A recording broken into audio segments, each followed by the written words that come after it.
February 1887, Millbrook, Pennsylvania, a forgotten town shivering on the edge of the Blue Ridge Mountains. Most maps didn't bother marking it anymore.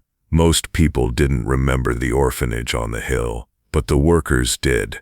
They'd been hired to tear down the remains of Santa Eulalia. Santa Eulalia, once a Catholic home for children, long since boarded up and overtaken by vines. The structure sagged with age, the bell tower frozen in silence.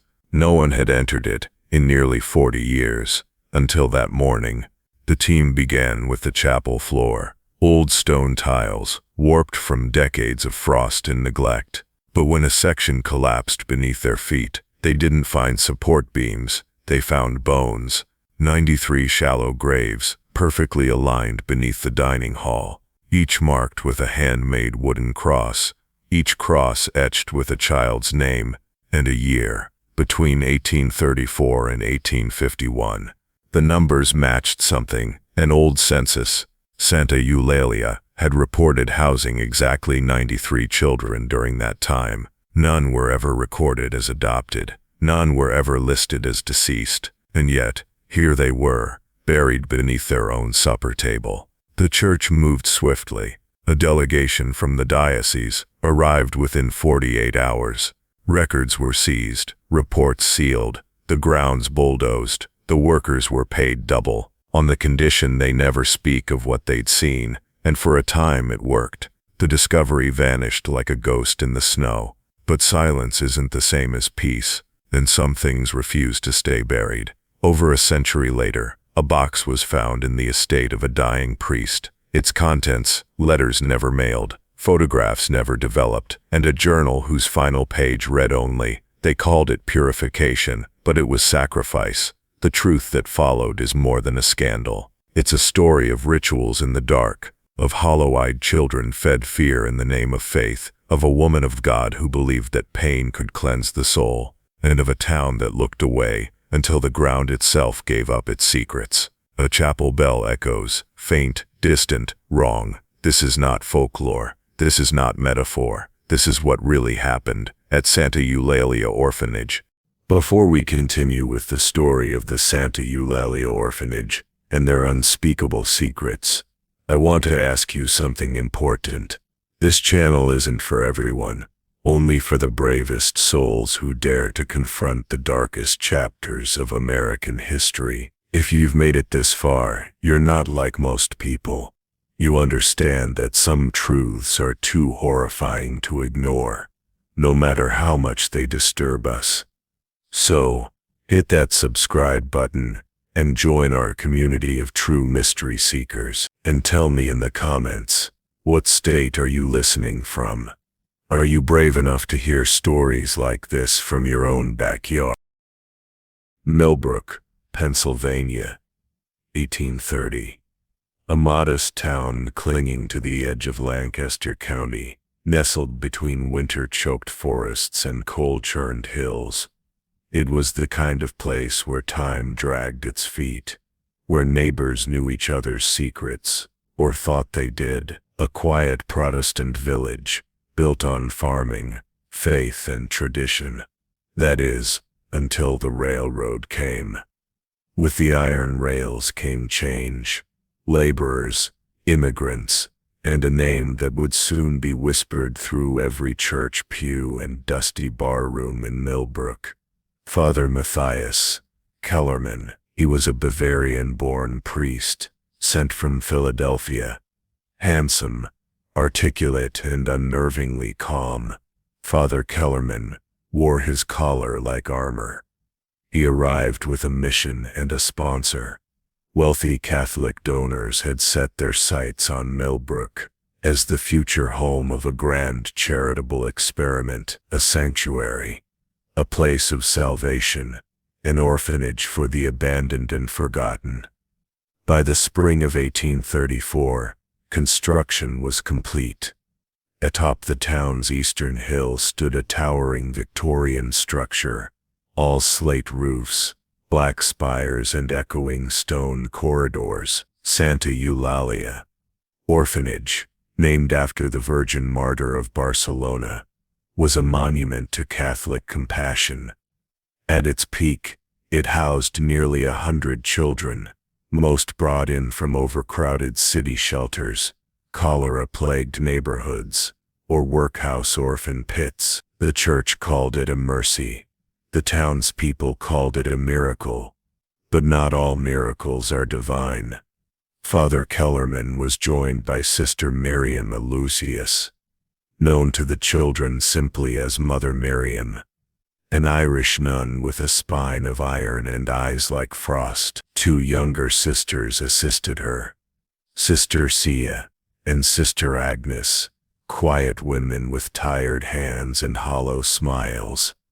They ran the orphanage with strict discipline, morning prayers at 5, silence in the halls, meals served with folded hands and bowed heads. The children were schooled in Latin, penance, and the virtues of obedience. From the outside, Santa Eulalia glowed with purpose.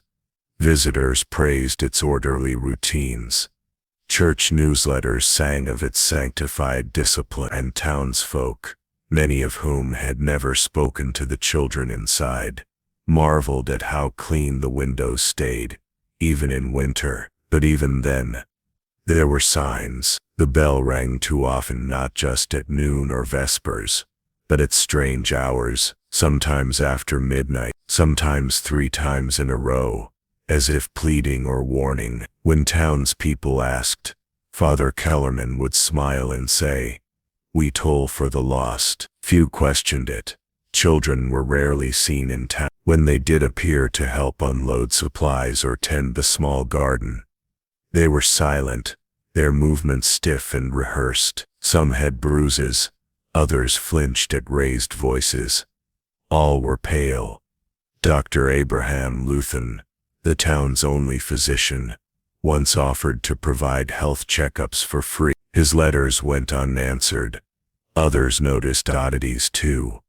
A delivery boy claimed he saw a child cleaning blood from the chapel floor. A nun was spotted burying something not in the cemetery, but beneath the garden. A young girl's scream was heard echoing down the hillside one cold January morning. But by the time men arrived, all was still. Sister Miriam met them at the gates, rosary in hand, and calmly told them they'd misheard the wind. That was the thing about Santa Eulalia.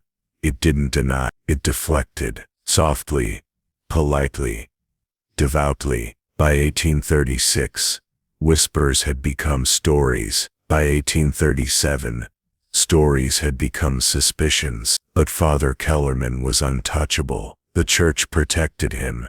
The town feared him. And when the bishop himself attended a dedication mass at Santa Eulalia, any rumors were dismissed as Protestant paranoia. Still, the children came. Still the bell rang. Still the doors remained closed to all but the faithful. And all the while, just beneath the surface of that picturesque orphanage on the hill, something was rotting. Not just secrets, but something older, something born of pain disguised as devotion. It would be years before anyone truly understood what they were looking at. By then, it would be far too late. From the moment Santa Eulalia opened its doors, something felt off. Not wrong, not at first, but too quiet, unnaturally quiet. Children in an orphanage should laugh, cry, sing, fight, or even break things. But the children at Santa Eulalia did none of that. They moved in small, perfectly ordered groups, heads bowed, eyes lowered, and every footstep seeming rehearsed, like a silent orchestra stripped of joy. Local merchant Elias Trumbull was one of the first to notice. He delivered bread and potatoes weekly, and while he was initially impressed by the order, the children lining up, unloading with precision and speaking only when prompted, he soon began to feel something beneath the surface. They never made eye contact. They flinched at door hinges. They whispered to each other in Latin. One frigid morning he saw a boy drop a loaf, The boy froze, eyes wide. Sister Miriam stepped forward and calmly struck him once across the face with the handle of her rosary. No one reacted, not the boy, not the others. They simply resumed unloading. Trumbull never spoke of it, but he never returned. Inside Santa Eulalia, the rules were absolute.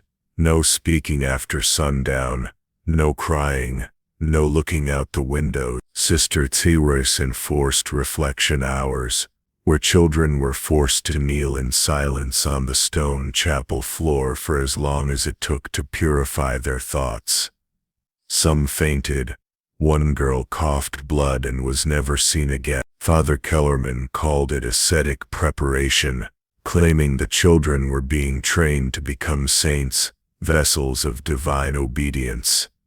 But outside the gates, questions mounted. Thomas Morrow, the town blacksmith, had entrusted his 8-year-old niece Elsie to the orphanage after her parents died. A month later he was told she'd been adopted by a family in New York. No names, no address, no farewell. When he demanded proof, a nun handed him a certificate with a Latin name he couldn't decipher. By the time he looked up, the gates were closing. A follow-up visit with a sheriff yielded only a polite smile and a bishop's letter affirming full church authority. The deputy apologized and walked away. So it went. Children vanished, adopted without explanation. Family inquiries met with gates, scripture and silence. Then came Timothy Shaw, a sharp 13-year-old errand boy with a wandering streak. During a blizzard he found the orphanage's main doors locked and crept to the rear, where the chapel door was ajar. Inside, the air was thick with incense and a low chant echoed. Peeking through the keyhole, he saw Sister Miriam holding a small child, an infant or something close, wrapped in white cloth, while a dozen children knelt in eerie synchronicity. A steaming basin sat nearby as she traced symbols on the child's forehead. Suddenly, Timothy was yanked back by Sister Therese, her voice a chilling whisper. "There is no crying here, only silence." She released him and he ran. After that, Timothy changed, sleepless, nervous, murmuring at night that they weren't praying and they were washing something away. As war accounts followed, smoke from the orchard with no fire allowed, a farmhand who claimed to hear wailing beneath the hill during Lent, a boy who returned home post-adoption with scars, unable to speak, and who died by suicide 6 years later. But every concern was buried beneath scripture and smiles. Santa Eulalia, they said, was a house of God, and who were they to question God's will? The people of Millbrook whispered, but whispers rarely sparked revolutions.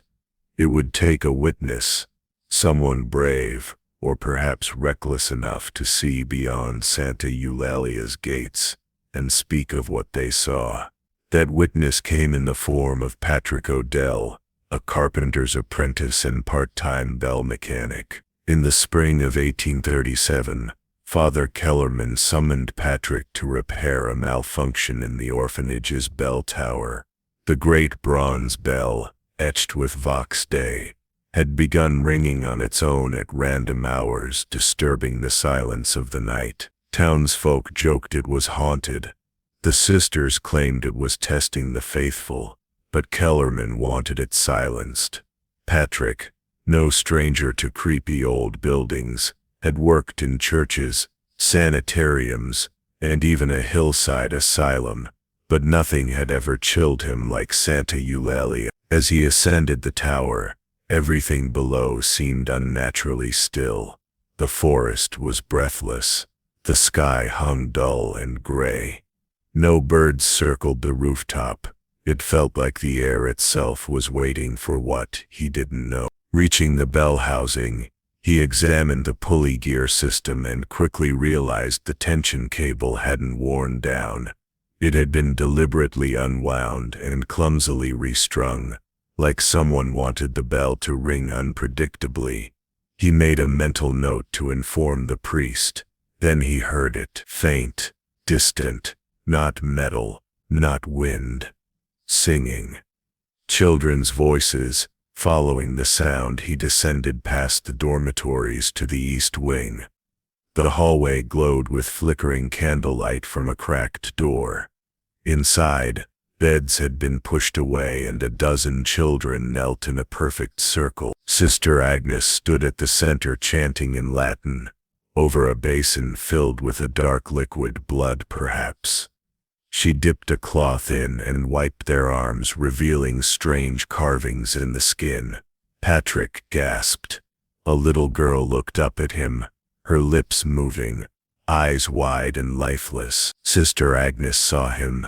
Their eyes met. Patrick fled but veered into an old corridor and discovered a sealed wooden door.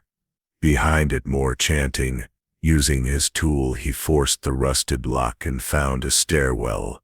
Cold air streaming up like breath from a crypt. He descended. What lay beneath the orphanage was no cellar.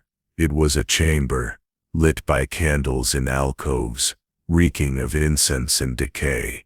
Sister Miriam stood at an altar, arms raised. On the slab, a young boy stripped to the waist, etched with symbols. Other nuns flanked her, one holding a cloth soaked in brown liquid, another reading from a book Patrick swore later was no Christian text.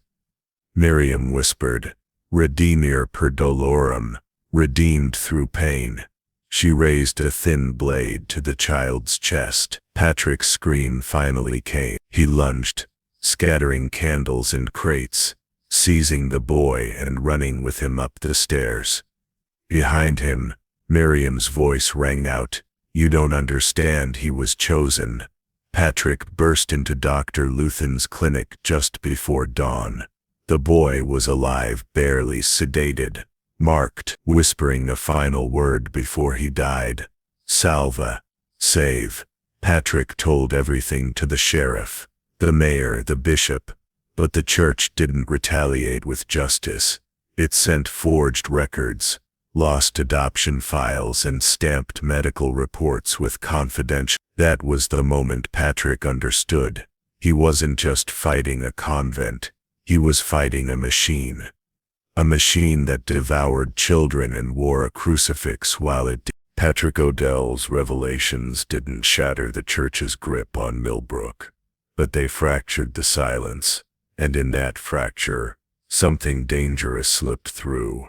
Truth. Slowly, cautiously, the townsfolk began to speak, their memories unraveling like threads pulled from a tightly woven lie. Dr. Abraham Luthen, still shaken by the boy's death on his operating table, started a grim ledger he called the Book of Absences, his personal list of orphans, admitted to Santa Eulalia, who had simply disappeared. 11 names, 11 stories with no endings. Letters to the diocese went unanswered. Silence came wrapped in Vatican wax seals.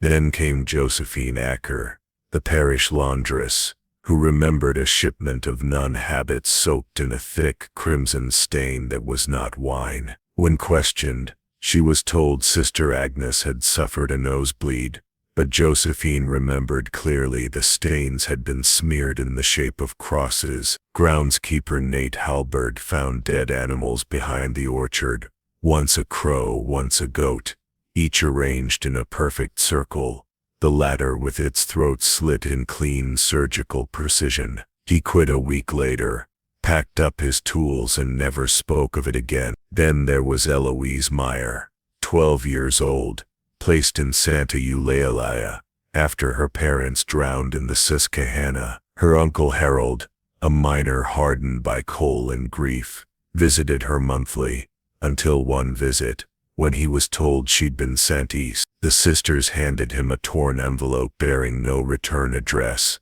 just a letter ending in a chilling line.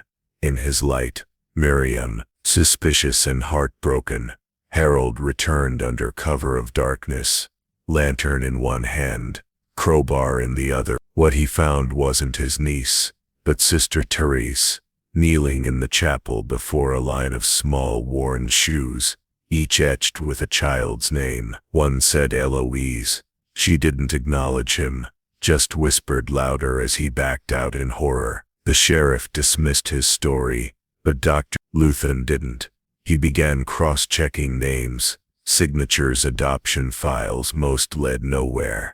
No records, no families, only forged paths that ended in ash. Meanwhile, Patrick O'Dell, unwilling to let the church smother the truth, approached Reverend Charles Wainwright, a Protestant preacher known for challenging Catholic authority. Wainwright, skeptical at first, shared rumors he'd heard of disciplinary purifications and imported monastic rituals from obscure European orders. Gossip, he thought, until now. Together they compiled an affidavit, dates, names, symbols, what Patrick had seen in the bell tower, in the chapel, in the basement. They mailed it to the governor, the Gazette in Philadelphia, and even the Vatican. Only one reply came back, an unmarked envelope with a single message: "You are not the first to see. You will not be the first to disappear." The unease in Millbrook became a storm.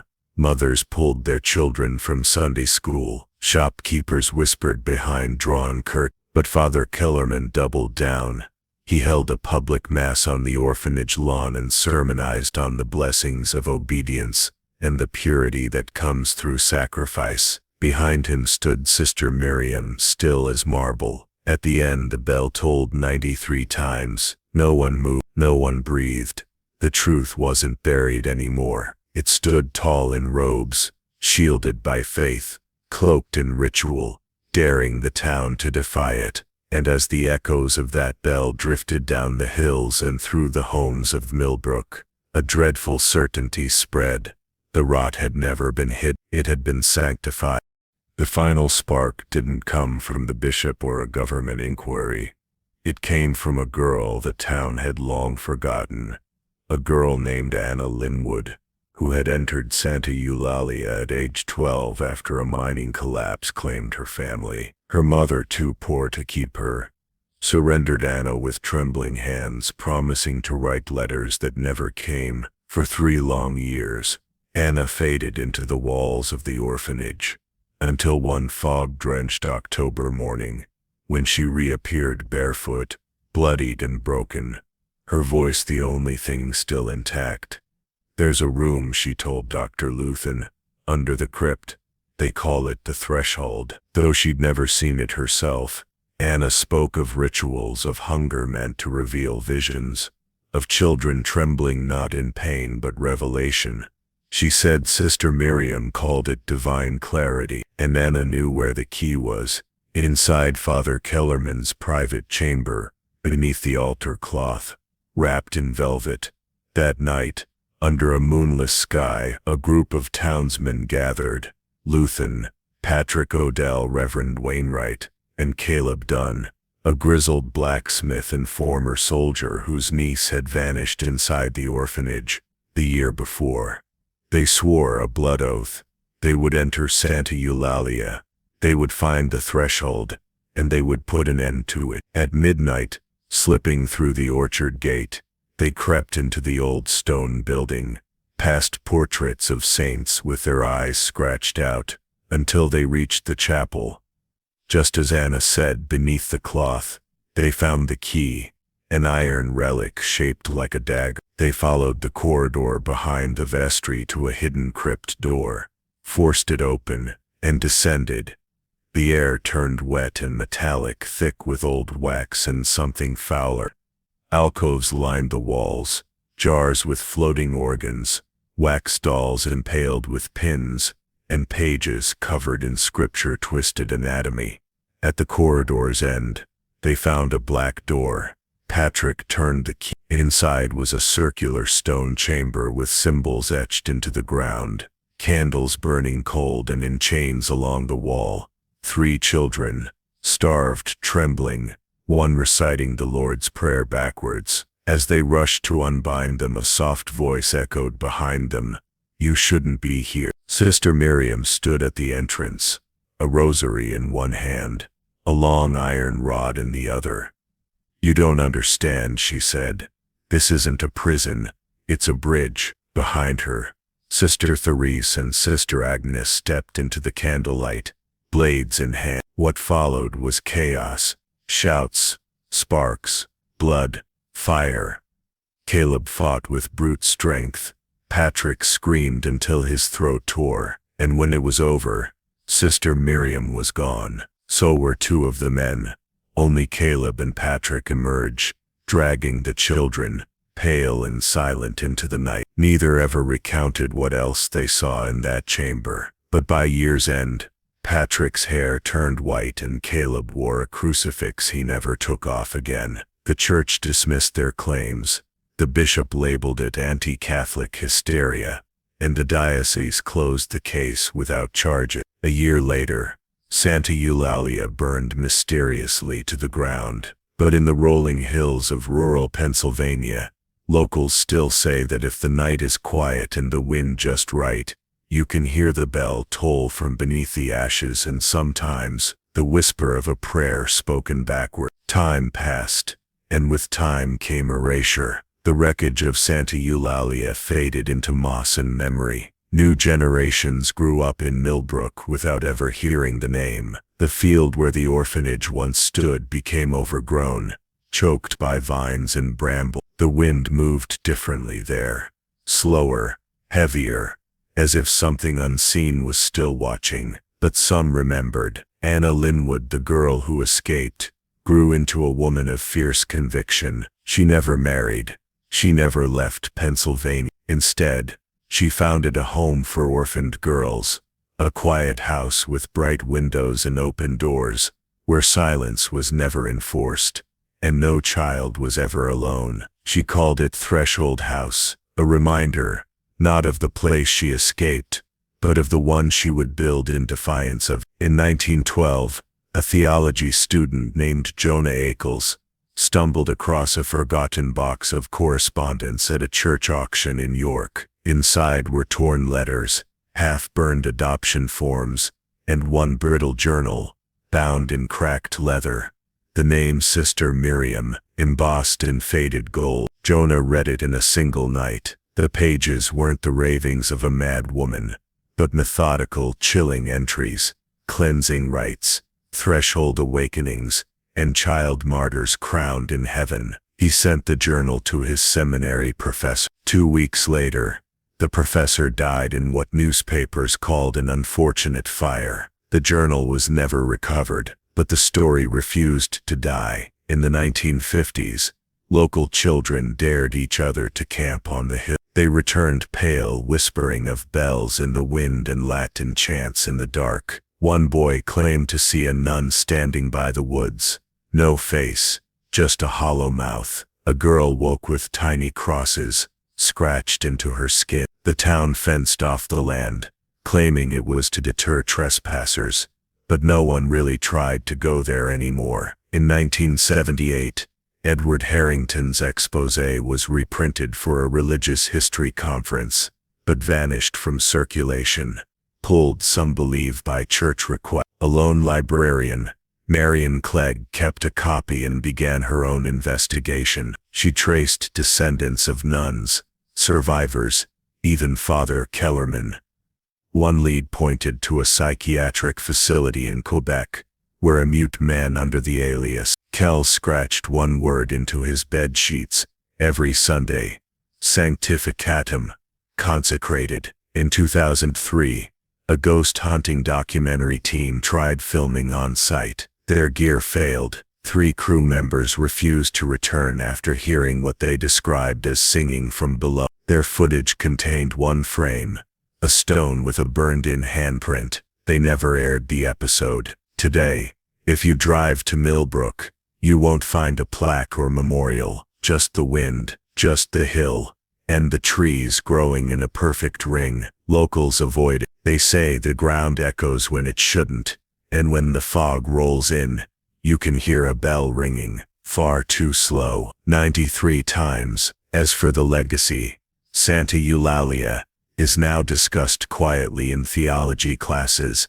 as a warning of power without scrutiny, of doctrine warped into cruelty. In child welfare, it's a grim example of institutional neglect, cloaked in sanctity, but mostly, it isn't spoken of at all, because even now, something about it feels unfinished, as if the bridge Sister Miriam dreamed of building was never destroyed, only dormant, waiting. What began as a whisper ended in fire. The events of that October night couldn't be contained. Not this time. The town of Millbrook had seen too much. The secrets had bled into the streets, and blood was not something easily denied. 3 children had been rescued from chains in a hidden room. 2 men had vanished underground and never returned. And Sister Miriam was gone. Dr. Luthen, shaken but resolute, documented every injury, every scar on the children's bodies. He wrote a 47-page report and sent copies to the county, the bishopric, and the Pennsylvania General Assembly. The church's response: silence, no visits, no investigation, not even a funeral for the 2 dead men. But something had shifted. The town turned. Even the most devout parishioners began to doubt. The pews emptied. The collection plates rang hollow. And then came Edward Harrington, a journalist from Philadelphia, young, ambitious, and known for his exposés on corruption in city orphanages.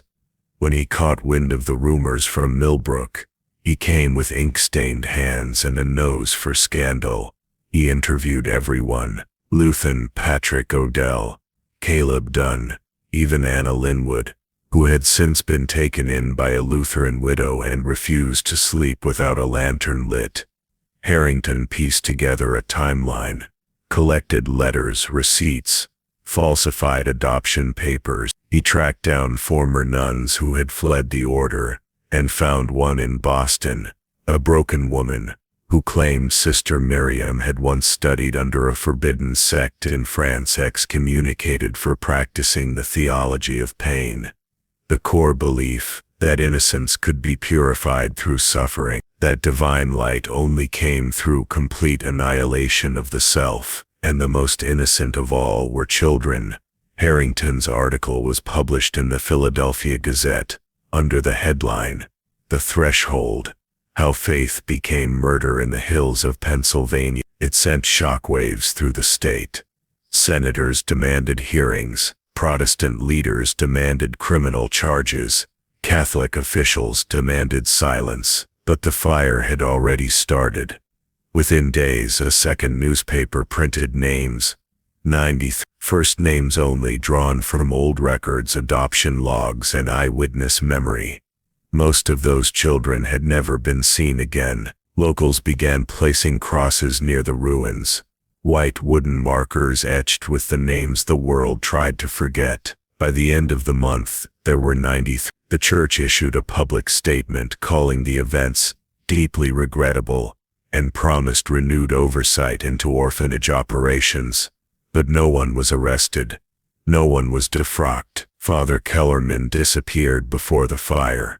Some say he fled to Montreal. Others claim he was buried beneath the threshold sacrificed by Miriam to complete her bridge. No trace of him was ever found. Sister Agnes and Sister Therese were never seen again, but their names lived on. Children in Millbrook began waking from nightmares, screaming their names. Families moved away. The town's population dropped by nearly half within a year, and the orphanage, it sat empty for months, boarded, watched, but untouched, until the fire. No one claimed responsibility. Some say lightning struck the tower. Others insist they saw figures robed and cloaked, dancing in the orchard the night before. What is known as this: on the evening of March 12, 1838, a fire erupted from the basement. Within an hour, the entire structure was ablaze. The stone walls collapsed inward. The bell,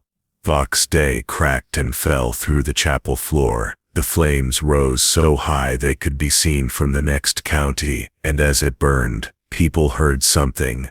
A sound, a bell, ringing, even after it had fallen. 93 tolls. After the fire, the town changed. The land where Santa Eulalia once stood was declared cursed. No home was ever built there again. For decades it was just weeds and scorched earth. Then in 1934, a local historian named Mabel Kinsey raised money for a memorial. A stone marker was placed on the hill. Around it, a circle of trees planted, one for every child. On the marker, carved in solemn Latin, non oblivisca mor, let us not forget. But the forgetting had already begun. The church erased what it could. The diocese dissolved the record. The name Santa Eulalia was removed from the registry of Catholic orphanages. Even Harrington's article was pulled from reprint. But legends can't be burned. And in Millbrook, they say you can still hear the bell on foggy nights. Not loud, not angry, just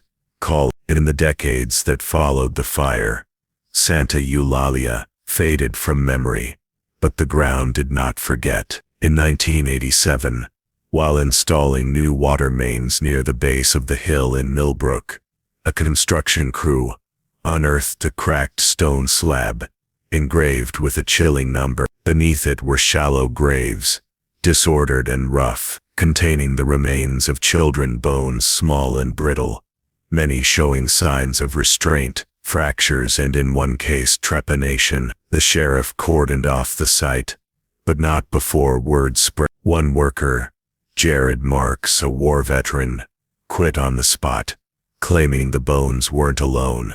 They were buried with metal symbols not from this world. Forensic experts confirmed the bodies were children aged 5 to 13. In the center of the pit lay a rusted bell clapper matching the one once housed in Santa Eulalia's tower. The diocese released a bland statement blaming a cholera outbreak, but locals were unconvinced. They pushed harder, uncovering more beneath the orphanage. Ruins was a network of tunnels, a labyrinth etched with the names of the missing Abel, Ruth, Elias, Mary. Deep within, behind a false wall, a mural appeared, a faceless white-robed figure surrounded by kneeling children. Above them the Latin phrase, per cruciatum, ad lucem, through torment, to light. The mural, removed and displayed at a Harrisburg museum, brought chaos. A guard claimed the bell tolled in the night. A woman collapsed after hearing a whisper. It was soon locked away, but rumors grew. Sightings of Sister Miriam near the orchard, children hearing voices calling them home, sketches of bells with eyes. There was no trial, no justice, but there was reckoning. And each All Souls Day the people of Millbrook place 93 candles in a ring on the hill, one for each of the lost. They say when the wind is right you can still hear it, the bell ringing slowly, 93 times. We tell ourselves the past is gone, that what's buried stays buried. But the story of Santa Eulalia refuses to stay silent. It claws at the present, echoing through the bones of America's sacred institutions, and dares to ask, what happens when innocence isn't protected, but sacrificed? Millbrook never truly healed. Though the town rebuilt, the hill known as the Crown remained untouched. Grass grows unevenly, frost comes too early, and no development ever lasts. One man who proposed a chapel died of a heart attack the night before breaking ground. Another, who planned a school, fled when his daughter began speaking fluent Latin, saying she'd seen the woman in black robes, and that the children were still waiting. The Pennsylvania Historical Preservation Society labeled the site a location of spiritual and anthropological sensitivity, which was code for do not disturb. Yet thrill seekers came, ghost hunters, pilgrims, the curious, and some never returned. The official record says, Catholic Orphanage, founded 1834, burned 1838, 93 children unaccounted for, no arrests, no apology, just erasure. Sister Miriam's records were destroyed. Father Kellerman vanished from church rosters.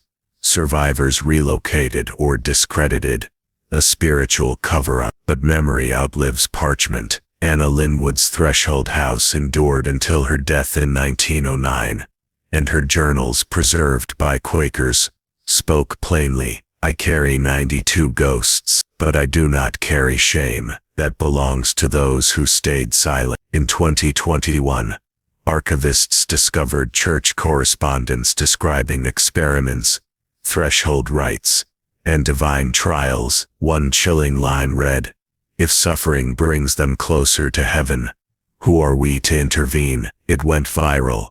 Then it vanished. The church gave no comment. Funding dried up, yet the hill endures. Every October 31st, 93 candles flicker in a ring atop it. No speeches, no songs, just waiting. And when the wind shifts, they say you can hear it. The low clang of a bell, faint, but precise. Once for every child, we tell ourselves monsters snarl, but the worst ones whisper. They wear collars, they quote scripture. Santa Eulalia wasn't a failure. It was a system, engineered in silence, justified by doctrine, protected by power. And while its walls have burned, its echo still lingers, not to haunt, to warn. When faith loses compassion, children pay the price. So if you ever visit Millbrook, stand at the base of that hill, listen to the wind, and remember the past isn't gone, it's waiting. Santa Eulalia was never just an orphanage. It was a crucible, where power, fear, and distorted faith simmered into something unspeakable. 93 children weren't merely lost. They were taken systematically, quietly, by an institution that cloaked itself in scripture and silence. And that silence wasn't innocent. It was deliberate, chosen by priests, by officials, by neighbors who turned their faces away. We tell ourselves such things couldn't happen now, that we're more vigilant, more just, more evolved. But the unsettling truth is that the architecture of Santa Eulalia still stands, not in bricks and beams, but in systems, in unquestioned authority, in the blind deference we extend to those who claim divine right. This isn't only a story of the past, it's a mirror. Who do we trust without evidence? What do we overlook for comfort? And how many bells must ring toll before we finally wake? The children's names are forgotten, their graves unmarked, their cries smothered beneath bureaucracy and shame, but they mattered, every one of them. And while we may never recover every page of their story, we can preserve the warning it holds, that remembrance itself is resistance, that silence is complicity, that horror thrives in hallowed robes when we stop asking questions. So if you've listened this far, let it linger. Let the story whisper to you when the house is still, when the wind shifts, when a bell chimes at a time it shouldn't, and when a voice, faint and trembling, rises from below, not crying out in fear but reaching up in hope, that someone somewhere is